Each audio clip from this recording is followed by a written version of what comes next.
이스라엘 민족이 애국을 탈출하는 이 출애굽 이야기는 참으로 드라마틱하고 파란만장한 그러한 이야기입니다. 오늘은 그 이야기를 다시 한번 복기해 보려고 합니다. 이 이스라엘 민족은 원래 처음부터 선택된 민족은 아니었습니다. 아브라함의 가족이 갈대아 우르라는 땅에서 살고 있었는데 그의 아버지는 데라였습니다. 데라에게는 세 형제가 있었는데 아브라함과 나홀과 하란이라는 세 아들이 있었습니다. 그런데 이 세 아들 중에 하란이 롯을 낳고 우르에서 죽었습니다. 갈대아 우르는 지금으로 말하면은 어디죠?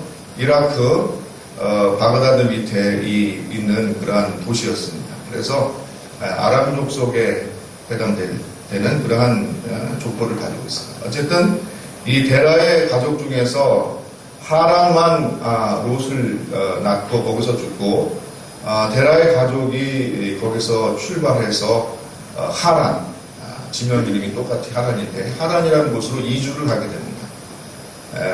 그 비옥한 초순달지대의 가장 위쪽 중간 부분까지 거슬러 올라간 것입니다. 유프라데스 티그리스강의 상류까지 거슬러서 한참을 올라간 것입니다. 올라가서 거기서 하란에서 이 데라의 가족이 정착해서 살고 있었습니다. 그런데 그 하란에 있을 때 하나님께서 아브라함을 부르십니다. 아브라함아, 내가 너를 선택했다. 내가 너로 하여금 큰 민족을 이루게 할 것이다. 너는 가나안 땅, 내가 약속한 땅으로 가라. 그래서 아브라함이 조카 롯을 데리고 아브라함이 가족들이 모두 하란에서 이제 하나님의 부르심을 받고 가나안 땅으로 옮겨가게 되는 것입니다. 옮겨갔는데 거기에는 빈 땅이 아니었습니다. 그리고 아주 비옥한 땅도 아니었습니다. 사막이고 대부분, 그리고 중간중간에 오아시스를 중심으로 비옥한 땅들이 이렇게 형성되어 있는 그러한 땅이었습니다. 사람들이 많기 때문에 아브라함은 거기서 거주하지 못하고 잠시 애굽으로 내려갔죠. 내려갔다가 다시 결국은 가나안으로 돌아가게 되고 거기서 정착하게 되는데 아브라함은 하나님의 약속과는 달리 자식이 없었습니다. 나이 90이 돼도 자식이 없었고 또 100세가 되었어야 비로소 하나님께서 아들을 하나 주셨는데 그것도 많이 주신 것도 아니고 한 명 딱 줬습니다. 100세에 이삭을 낳았습니다. 그리고 이삭은 잘 아시는 것처럼 두 아들을 낳았는데 에서와 야곱을 낳았죠. 나오면서부터 두 형제는 싸웠습니다. 그래서 야곱은 아주 야망이 많은 사람이고 욕심이 많은 사람이었어요. 그래서 에서의 장자권을 팥죽 하나로 사고 또 아버지를 속여서 아버지 이삭의 축복을 가로챘습니다. 그렇게 해서 이 야곱이 이스라엘의 조상이 되게 되는데 성경에 보면은 야곱에게서 몇 명의 아들이 낳았습니까? 12명의 아들이 낳았습니다. 그래서 우리가 알고 있는 이스라엘 12지파의 시작이 바로 야곱으로부터 시작된 것입니다. 그리고 나서 우리가 지난 시간에 살펴본 것처럼 요셉의 형제들이 요셉을 시기해서 요셉을 애굽 땅으로 종으로 팝니다. 그래서 거기서 종살이 하다가 가뭄이 나서 야곱과 그 가족들이 전부 이제 애굽으로 옮기게 되는 그러한 역사가 있게 됩니다. 그래서 애굽에서 정착해 살았는데 그때 요셉은 애굽의 총리 대신이었기 때문에 총애받는 제1의 신하였기 때문에 그 가족들을 왕이 후대해 줍니다. 그래서 고센이라는 아주 좋은 땅, 그 지역이 어디냐면은 지금으로 말하면 나일강 하구에 있는 삼각주에 아주 비옥한 땅입니다. 거기에 거주해서 살게 됩니다. 그러다가 시간이 흘러서 이제 애굽의 왕조가 바뀌게 됩니다. 정권이 바뀌었어요. 바꾸게 났는데 그 왕은 성경에 보면 요셉을 알지 못하는 왕이다 이렇게 했습니다. 요셉의 정권이 애굽의 정권이 완전히 바뀐 것입니다. 그런데 왕이 바뀌고 나 보니까 이스라엘 족속이 너무 많은 거예요. 너무 많아요. 그래서 자기네 백성들을 위협할 정도로 많다고 생각했습니다. 그래서 그때부터 왕이 애굽에 있는 성들을 건축하는데 이스라엘 백성들을 노예로 동원하기 시작했습니다. 그래서 이 백성들이 이제 고통 가운데 지나게 된 것이죠. 그래서 울부짖었습니다. 하나님께 울부짖으니까 하나님께서 그 목소리를 들으시고 성경에 보니까 모세라는 그런 위대한 지도를 준비시켜서 그 모세로 하여금 이제 출애굽을 하는 그런 역사를 이루게 됩니다. 거기에 보면은 출애굽할 때 인원이 몇 명이었냐? 바로 60만 명, 장정만 60만 명이고 우리가 한 가족을 4명씩만 따진다 해도 최소한 200만에서 300만 되는 그러한 많은 무리가 거기서 나왔다. 그렇게 얘기하고 있습니다. 여러분도 성경 읽다가 놓치는지 모르겠지만 출애굽기 12장 38절에 보면은 그 이스라엘 야곱의 자손들만 나온 것이 아니라 거기에 보면은 중다한 잡족과 가축들도 함께 나왔다. 그렇게 이야기를 합니다. 이 히브리라는 말은 특별히 그러한 뭡니까 고통받는 억압받는 그러한 사람들을 의미하는 그런 말로 쓰였습니다. 그래서 우리가 신앙의 순혈주의라는 것은 상당히 어리석은 말이다 이렇게 우리가 말씀을 드렸는데 이스라엘 야곱의 자손뿐만 아니라 그와 함께 종살이하던 중다한 잡족들이 함께 가축들과 함께 이렇게 출애굽하는 모습을 볼 수 있습니다. 그리고 나서 모세가 광야를 지나서 느보산 꼭대기에서 가나안을 바라보면서 자기 소임을 당하고 거기서 죽고 그의 후계자 여호수아를 통하여서 결국은 이스라엘과 그 족속들이 가나안 땅을 차지하고 12지파가 그 땅을 나누는 것이 출애굽 이후의 모든 사건들입니다. 그런데 우리가 성경을 보면은 이 이스라엘 민족이 한 1, 2주면 도달할 수 있는 가나안 땅을 돌아서 40년 동안이나 그 시내산을 중심으로 한 광야에서 헤매게 되는데요. 그때 하나님께서 이스라엘 민족을 인도한 분명한 증거가 하나 있습니다. 그것이 무엇이냐? 바로 낮에는 구름 기둥으로 그리고 밤에는 불 기둥으로 인도하셨다는 겁니다. 그 200만, 300만 되는 큰 무리를 하나님께서 낮에는 구름 기둥으로 밤에는 불 기둥으로 인도하셨다. 원래 사막이라는 지형은 어떻습니까? 낮에는 굉장히 덥습니다. 굉장히 더워서 40도 막 이렇게 50도 올라가고 밤에는 또 굉장히 추워요. 그래서 영하로 20, 30도, 40도 막 내려가는 일교차가 굉장히 큰 지역이 바로 사막 지역입니다. 그래서 낮에는 더우니까 구름 기둥으로, 밤에는 추우니까 불 기둥으로 그렇게 아마 인도하셨을 것이다. 이렇게 말하는 분들이 있어요. 어쨌든 하나님께서 이스라엘 민족을 인도하셔서 그들이 정말로 우여곡절 끝에, 무사한 게 아니다. 우여곡절 끝에 가나안 땅에 도달하게 되는 그러한 역사를 우리가 성경을 통해서 확인하게 됩니다. 그러면 왜 이스라엘 민족이 이 가나안 땅을 2, 3주면 도달할 수 있는 그 가나안 땅을 자그마치 40년, 한 세대가 30년이라고 치면 한 세대가 다 지나서 이전 세대는 다 죽고 새로운 세대가 가나안 땅으로 들어갔는데 이러한 고생을 하면서 지나게 되었는가? 우리가 잘 아는 바처럼 성경은 뭐라고 말합니까? 이스라엘 백성들이 가데스에서 정탐을 보냈는데 12명의 정탐 중에 단 2명 여호수아와 갈렙만 빼놓고 10명이 부정적인 보도를 했다는 것입니다. 우리는 저것을 정복할 수 없습니다. 저것은 이미 아낙자손이라는 장대한 민족이 살고 있고 사람들이 이미 가득 차 있습니다. 우리가 들어갈 곳은 없고 우리는 마치 저들에게는 메뚜기와 같은 존재입니다. 우리는 안 됩니다. 라고 말했다는 것입니다. 그때 여호수아와 갈렙 두 사람만이 주님께서 저들을 우리의 방으로 주셨습니다. 우리가 올라가면 능히 차지할 수 있습니다. 라고 말했다는 것입니다. 다시 말해서 이스라엘 백성들이 이 부정적인 보도가 안 된다는 생각 때문에 40년을 그 후로 헤매게 되었던 것입니다. 그래서 우리가 여기서 몇 가지 교훈을 얻게 되죠. 첫 번째 어떤 교훈을 얻게 됩니까? 이 이스라엘의 이 스토리를 쭉 보면은 아브라함으로부터 시작해가지고 출애굽해서 가나안까지 들어가는 스토리를 보면은 첫 번째로 우리가 하나님의 백성 된 것은 하나님의 전적인 선택이었다는 사실입니다. 그래서 선민이라는 것은 상당히 잘못된 생각입니다. 뭐냐? 내가 잘나서 내가 어떠한 자격이 있어서 선택된 것이 아니라 충전히 하나님의 은혜로 선택된 것이다. 그래서 우리가 하나님의 은혜를 받고 구원받은 것도 하나님의 철적인 선택에 의한 축복인 줄로 믿습니다. 그것이 첫 번째 우리가 알 수 있습니다. 두 번째는 뭘 알 수 있느냐? 이 구원에는 이스라엘 족속뿐만 아니라 중다한 잡족과 하나님께서 축복하셔서 수많은 가축들이 함께 했다는 것입니다.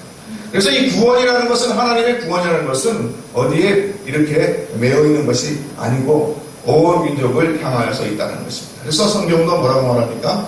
누구든지 예수 믿으면 멸망치 않고 구원을 얻는다. 이것이 복음인 줄로 믿습니다. 복음에 차별이 없습니다. 복음에 국경도 없고 경계도 없습니다. 누구든지 이곳에 나와서 자기가 죄인인 것을 고백하고 예수 그리스도만이 나의 구주신 것을 고백하게 될 때에 우리는 누구든지 구원을 받는 축복을 누리게 되는 줄로 믿습니다. 그래서 그런 의미가 있어요. 또한 구원에는 물질의 복이 따릅니다. 하나님께서 물질적으로 축복해 주시고 우리 앞길을 열어주신다는 것을 우리가 알아야 될 줄로 믿습니다. 얼마 전에도 기복과 축복에 대해서 제가 설명을 드렸지만은, 기복은 내가 잘 되겠다고 내가 중심이 되어서 하는 것이 기복입니다. 그러나 축복은 무엇입니까? 하나님의 자녀된 자들에게 하나님께서 주시겠다는 약속이 축복인 것입니다. 그러므로 하나님께서 우리를 구원하실 때에는 모든 사람을 구원하실 뿐만 아니라 또한 물질의 복도 더하시고 우리 앞길도 형통하게 해주신다는 사실을 기억해야 될 줄로 믿습니다.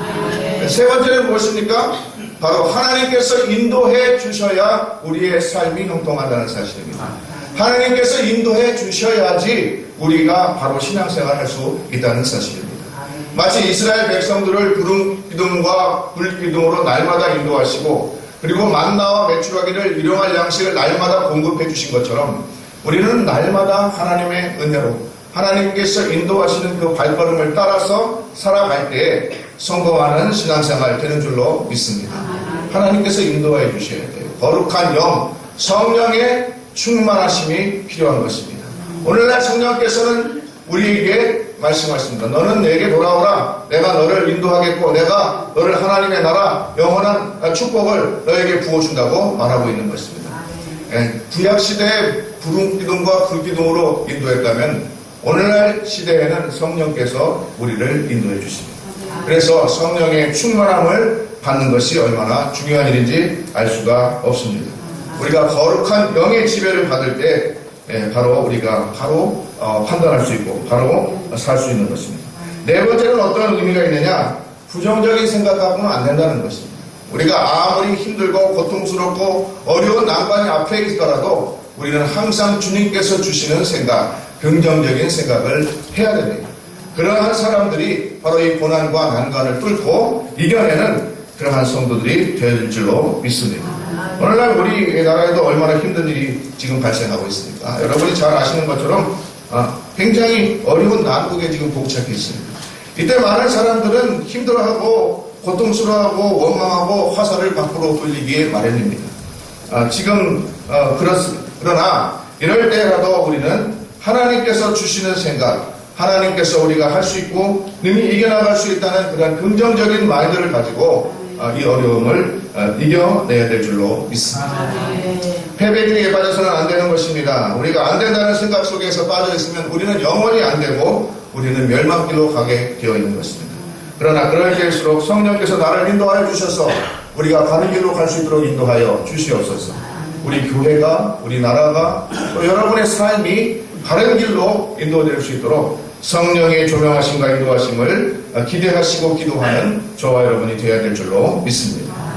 우리는 하나님이 함께 해주는 사람이 되어야 합니다. 마치 구름기둥과 불기둥으로 이스라엘 민족을 인도하셨던 것처럼 우리도 오늘날 성령의 인도를 따라서 오직 예수 그리스도만이 우리의 구세주인 것을 믿고 나가야 될 줄로 믿습니다. 세상이 아무리 힘들고 어렵고 아무리 정말로 우리를 괴롭게 하는 일들이 발생한다 할지라도 우리는 예수 따라가는 성도가 되어야 될 줄로 믿습니다.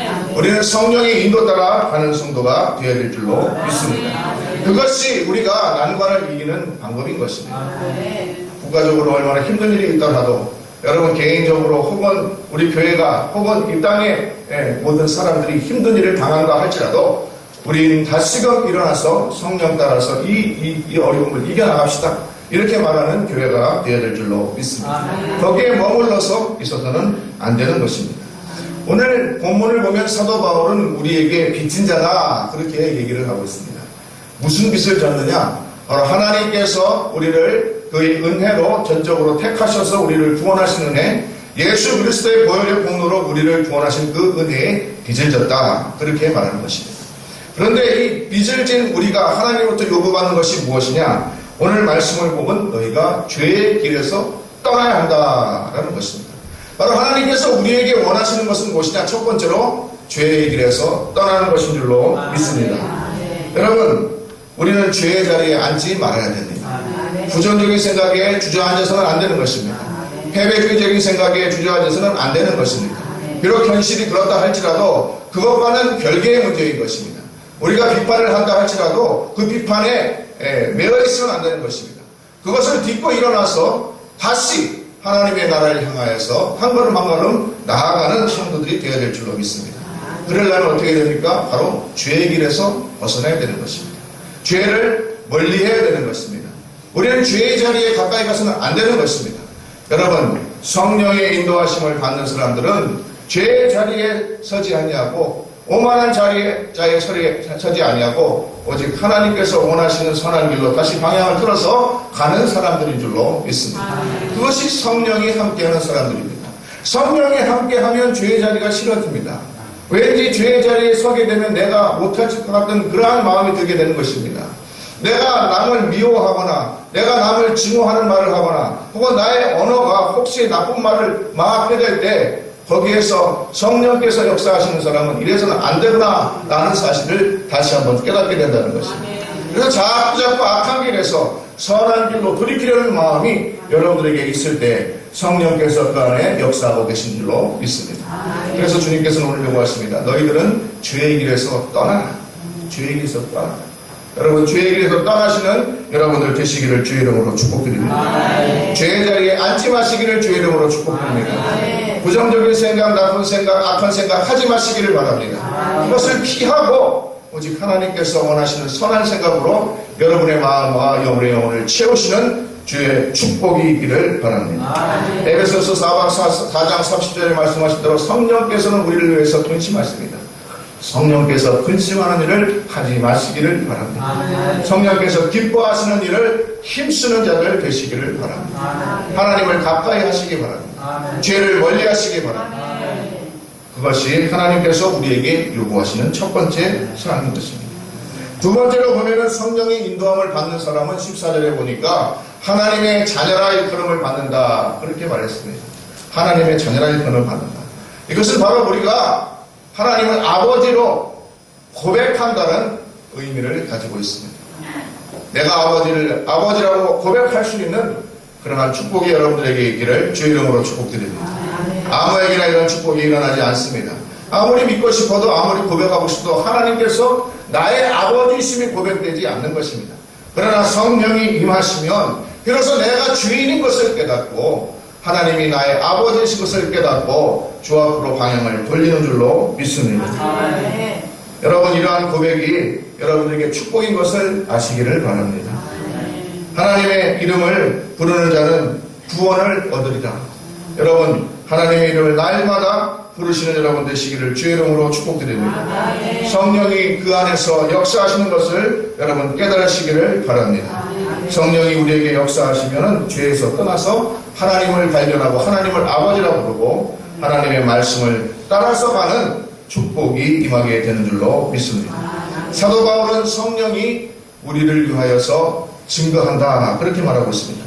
성령께서 우리가 하나님의 자녀인 것을 증언한다 라고 말씀하고 있습니다. 우리가 혹시 잘못되더라도 성령께서 우리 안에서 역사하여 주셔서 너는 그러면 안 돼. 너는 하나님의 자녀. 너는 다른 길로 가야 돼. 그러면 안 되지. 라고 말씀하시는 그 음성이 여러분의 삶 가운데 날마다 있기를 주의 이름으로 축복드립니다. 우리가 영을 받아도 제대로 된 영을 받아야 됩니다. 요한일서에 보면은 우리가 영을 분별하고 시험하라고 말하고 있습니다. 잘못된 영들은 어떻게 합니까? 오직 예수가 그리스도인 것을 부정하는 영이 거짓 영이라고 했습니다. 참된 영은 예수가 그리스도인 것, 오직 예수 그리스도밖에 없다는 사실을 인정하는 것이 참된 영인 것입니다. 우리가 항상 하나님의 영에, 그리스도의 영에, 성령의 충만함을 받아서 하나님을 아버지라고 부를 수 있는 사람, 그리고 날마다 하나님의 선한 일을 쫓아서 가는 사람, 죄악을 멀리하는 사람, 그러한 축복된 인생이 여러분들에게 있기를 주의 이름으로 축복드립니다. 여러분, 얼마나 요즘에 아시는 것처럼 국정이 물러나고 혼란합니다. 뭐 일설에 따르면은 사이비 종교의 교주 뭐 올해는 2년 뭐 이런 얘기도 나올 정도로 그렇습니다. 우리가 사람이 아무리 지위가 높아도 대통령이 돼도 소용없습니다. 우리가 하나님의 참 진리의 영, 이 영의 지배를 받아야 되는 것입니다. 그래야지 우리가 바로 사리 판단하고 선한 길을 갈 수 있는 것입니다. 아무거나 믿어서는 안 되는 것입니다. 오직 예수 그리스도밖에 없는 줄로 믿습니다. 오직 예수 그분밖에 없습니다. 그것이 여러분들의 삶 속에서 날마다 고백되기를 바랍니다. 그리고 이제 내가 하나님의 자녀야. 성령께서 내가 하나님의 자녀라고 날마다 말씀하시는데 내가 이래서는 안 되지. 죄의 길을 떠나라. 너는 내게 돌아와라. 주님께서 오늘도 우리에게 말씀하시는데 내가 하나님 앞으로 다시 나가야지. 이런 마음이 든다면 여러분 그때 하나님께 감사하시기 바랍니다. 하나님을 찬양하시기 바랍니다. 주님께서 아직도 나를 사랑하고 계시는구나. 아직도 나를 부르시는구나. 이 음성을 듣는 축복이 여러분들에게 있기를 주의 이름으로 축복드립니다.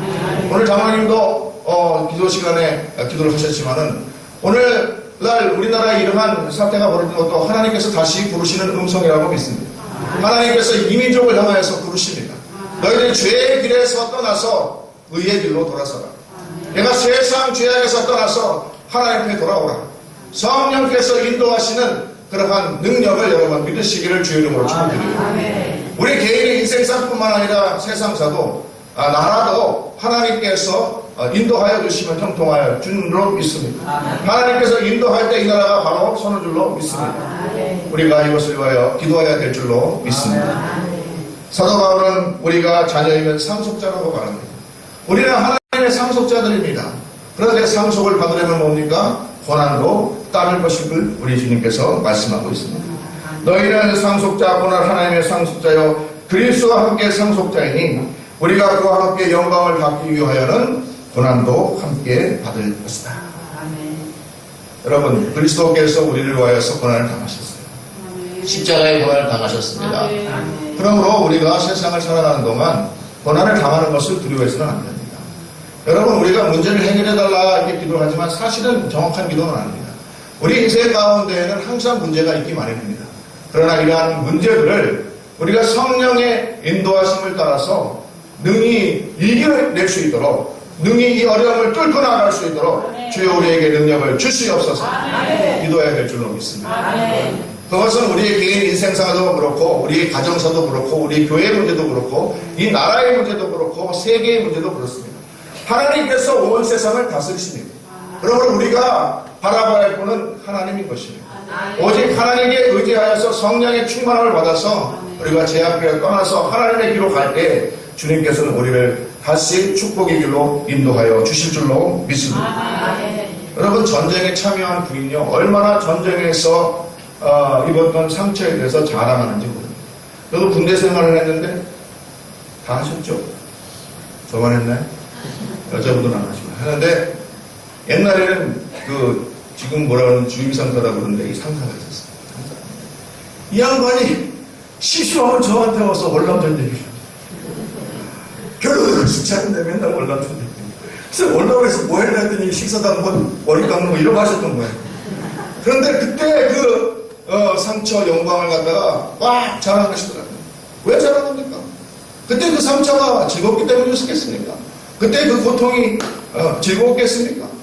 힘든 것입니다, 여러분. 우리는 영적인 전쟁터에 있는 것입니다. 전쟁하는 게 쉽겠습니다, 여러분. 힘든 것입니다, 여러분. 힘든 것입니다. 그러나 그것이 우리에게 영광이 되는 줄로 믿습니다.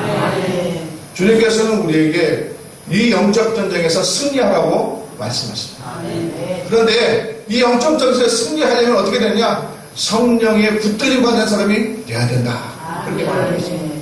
너희들이 내게 돌아와서 내 말을 듣고 성령의 붙들림 받아서 선한 일을 힘쓸 때 너희들이 고통스럽겠지만 그 고통의 끝에 영광이 있다는 것을 성경은 우리에게 말해주고 있습니다. 그러므로 사랑하는 여러분, 우리가 신앙생활 하다가 혹시 힘든 일 만나고 어려운 일 당하고 또 개인적으로 뿐만 아니라 가정적으로 국가적으로 어려운 일 만날 때 우리는 이 고통의 이면을 바라봐야 될 줄로 믿습니다. 거기에 매몰되어서는 안 되는 것입니다. 여러분 우리 가운데 많은 고통이 있습니다. 경제적으로 어려움이 있습니다. 가정적으로도 어려움이 있습니다. 또 취직의 어려움도 있습니다. 얼마나 이 땅이 어려운 가운데 고통하고 있는지 알 수 없습니다. 해조선이라는 말을 갖다가 공감하는 그러한 분들이 많지 않습니까? 그만큼 어렵다는 것입니다. 그만큼 절망적입니다. 그런데다가 정치까지 우리를 괴롭게 하고 있는 한국입니다. 이렇게 힘들지만은 우리는 이 속에 매몰돼서는 안 된다는 것입니다. 여기서 뚫고 나가야 된다는 것입니다. 어떻게 이겨나갈 수 있습니까? 믿는 사람들은 성령의 충만함을 받아요. 성령께서 인도하여 주셔야 됩니다. 내 힘으로 안 된다는 것을 고백해야 되는 것입니다. 나는 죄인이라는 것을 고백해야 되는 것입니다. 그리고 예수 그리스도만이 오직 우리의 구주시고 성령께서 인도해 주실 때만이 우리가 바로 나아갈 수 있다는 사실, 이 어려움을 뚫고 이겨낼 수 있다는 사실을 고백하는 저와 여러분 되기를 주의 이름으로 축복드립니다. 우리의 상처가, 우리의 고통이 이제 자랑이 되기를 바랍니다. 누구에게나 가가지고 자랑스러워하는 그러한 고통이 되기를 바랍니다. 우리 주님께서는 우리를 도와주신다고 말씀하십니다. 우리는 고아가 아닙니다. 우리는 홀로 있지 아니합니다. 항상 주님께서 우리와 함께하여 주시는 줄로 믿습니다. 사랑하는 여러분, 오늘도 우리가 고통 가운데 있습니다. 어떤 고통 가운데 있는지 저는 잘 알지 못합니다. 어떤 분들은 질병 가운데, 어떤 분들은 사업의 문제 가운데, 어떤 분들은 시국 가지고 걱정하고 고민할지 모르겠습니다. 어떤 분들은 취직 때문에 힘들어하는 분들 있을 걸로 압니다. 어떤 분들은 결혼의 문제, 어떤 분들은 자녀가 없어서 고민하는 분들도 있을 것입니다. 그러나 이러한 고통 가운데 있을 때 주님을 다시 한번 바라보기를 주의 이름으로 축복드립니다. 성령께서 함께 해주셔야 됩니다. 성령께서 함께 해주시면 우리가 그 고통 가운데에서 반드시 뚫고 나아갈 수 있는 능력을 얻게 되고 그 후에 있는 하나님의 영광을 우리가 바라보게 될 줄로 믿습니다. 하나님께서 함께 해주셔서 이 민족이 고통을 뚫고 일어나서 하나님께서 다시 돌아오는 음성을 듣고 주 앞에 나아가서 하나님의 영광을 바라보는 축복이 있기를 다시 한번 주의 이름으로 축복드립니다. 기도드리겠습니다. 사랑과 은혜가 풍성하신 아버지 하나님, 주님께서 우리와 함께 하여 주시옵소서. 성령께서 우리와 함께 하여 주시옵소서. 우리가 어떠한 고통 가운데 있더라도 거기에 매몰되지 않도록 하여 주시옵소서. 거기서 쓰러지고 넘어지지 않게 하여 주시옵소서. 주님께서 성령을 통해서 우리를 도우시고 이 어려움을 이기고 나가게 하여 주시는 줄로 믿습니다. 우리가 영광을 받기 위하여서는 그리스도와 함께 고난도 받아야 되는 줄로 믿습니다.